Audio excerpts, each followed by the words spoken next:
मीनू जैन जी, आपने channel subscribe कर लिया नहीं कर लिया, प्रधानमंत्री जी का बेल आइकन बटन दबा दिया नहीं दबा दिया, कमेंट कर दिया नहीं कर दिए, और इस पूरे मामले में आपकी टिप्पणी। माइक अनम्यूट कर लीजिएगा मीनू जी प्लीज।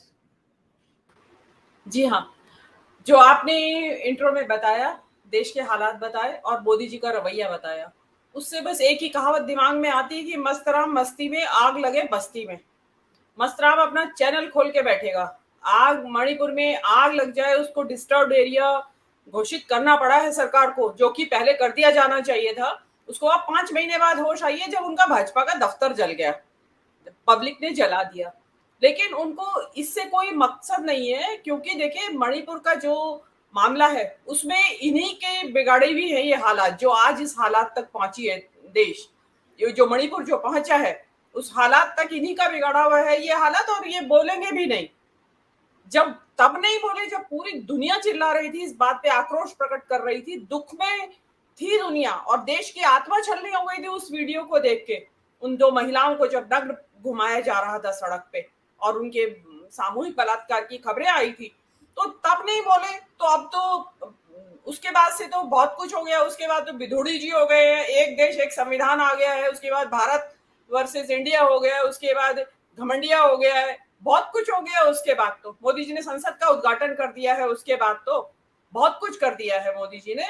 तो अब पब्लिक उसको भूल चुकी है। इस देश की संवेदनाएं इतनी कुंद हो गई हैं, ब्लंट जिसको बोलते हैं इंग्लिश में, इतनी कुंद हो गई हैं कि कुछ भी हो जाए, स्त्रियां नग्न करके घुमा दी जाए, उनका बलात्कार हो जाए। उज्जैन की घटना जो अभी कल परसों हुई है, लड़की 2.5 किलोमीटर तक भागती रही बलात्कार होने के बाद, लहूलुहान वो लड़की, और कोई संवेदना नहीं जागी किसी की।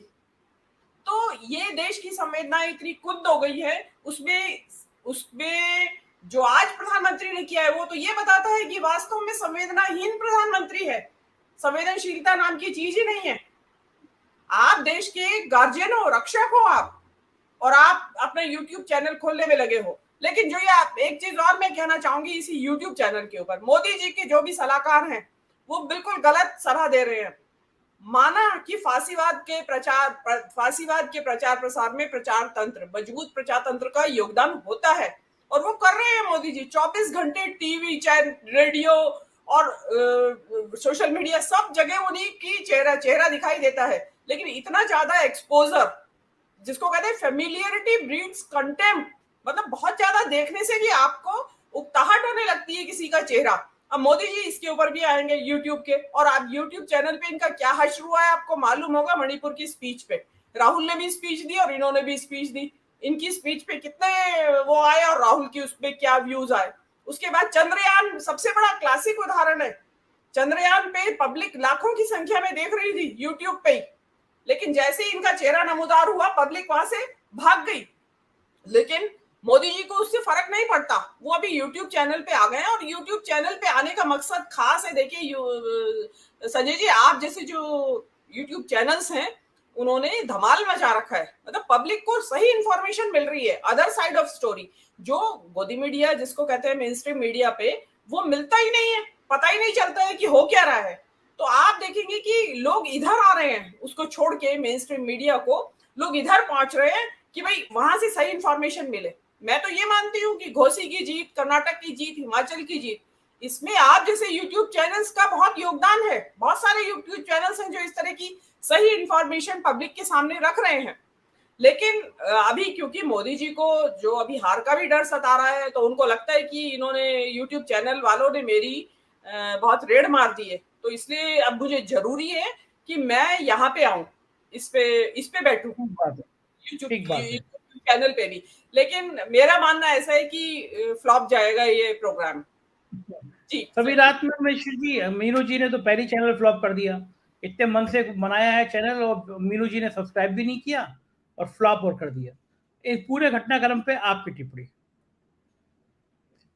माइक अनम्यूट कर लीजिए। हाँ जी जी जी, जी प्लीज जी। कंटिन्यू। एक्चुअली मुझे ये लगा जब मणिपुर में करीब 5 महीने अब तो होने जा रहे हैं, मई से ही वहाँ जो डिस्टरबेंसेस चल रहे हैं, शुरुआत में तो ये लगा कि ये मोदी जी की शायद ये अपनी स्ट्रेटजी होती है, क्योंकि मैं तुरंत पहुंच गया 2019 के चुनाव के ठीक पहले पुलवामा की घटना पर कि इतनी बड़ी वारदात हो गई थी और मोदी जी उस समय कहीं पे शूटिंग वगैरह कर रहे थे, लेकिन करीब 10 दिन 15 दिन तक वो बिल्कुल कुछ नहीं बोले और अचानक एक दिन खबर आती है कि सर्जिकल स्ट्राइक हो गई और बहुत सारे पाकिस्तानी सोल्जर्स, आतंकवादी वगैरह मार दिए गए।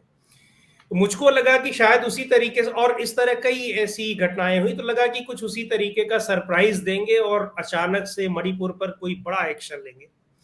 लेकिन धीरे धीरे करते करते 5 महीने बीत गए और ये बीच में ऐसी 2 जघन्य बहुत बड़ी बड़ी घटनाएं सामने अगर ना आती, जैसे वो एक बहुत विभत्स किस्म की घटना थी जिसका मीनू जी जिक्र कर रही थी कि उसको परेड कराया गया, जिसका जो रेप विक्टिम थी और बहुत गंदे तरीके से, बहुत ही मतलब उसको क्या ही कहा जाए, तो वो घटना थी पुरानी, लेकिन वो अचानक से उसका वीडियो किसी के हाथ लगा होगा, कुछ होगा और उसने वायरल किया, चूंकि लंबे समय तक और अभी भी वहां पर इंटरनेट वगैरह भी बंद ही है। तब ये थोड़ा सा बड़ा इश्यू बन गया लोगों को जबरन, चूंकि जब सोशल मीडिया पर वो वायरल होने लगा है और तमाम जो इंडिपेंडेंट मीडिया है, इंडिपेंडेंट मीडिया तो सभी हैं, लेकिन इंडिपेंडेंट मीडिया में हम जिसको कहना चाह रहे हैं वो आप समझ ही रहे हैं कि जो सरकार की ही बात दिखाने को मीडिया का धर्म नहीं समझते, मैं उस मीडिया की बात कर रहा हूं। तो उन लोगों ने भी जब दिखाया तो बहुत सारी जगहों पे वो चीजें आई, तो फिर उसको लेकर के थोड़ी बातचीत चर्चा भी हुई, लेकिन उसके बाद भी प्रधानमंत्री जी की तरफ से कोई बयान नहीं आया। मुझे लगता है कि सिर्फ प्रधानमंत्री जी का वक्तव्य सुनने के लिए पार्लियामेंट का स्पेशल सेशन बुलाया गया हो।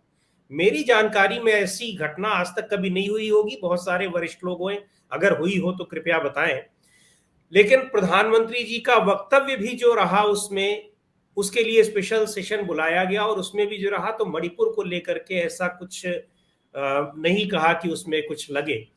और अभी भी जो उसकी चर्चा हो रही है, तो जब इतनी बड़ी वारदात हुई कि 2 बच्चों का इनका जुलाई से ही ये मिसिंग है, गायब है, और अब इनकी बॉडी मिल रही है, तो ये भी इतने दिनों के बाद मामला गरमाया। और जब बीजेपी के प्रदेश अध्यक्ष के शायद कार्यालय पर भी उन पर हमला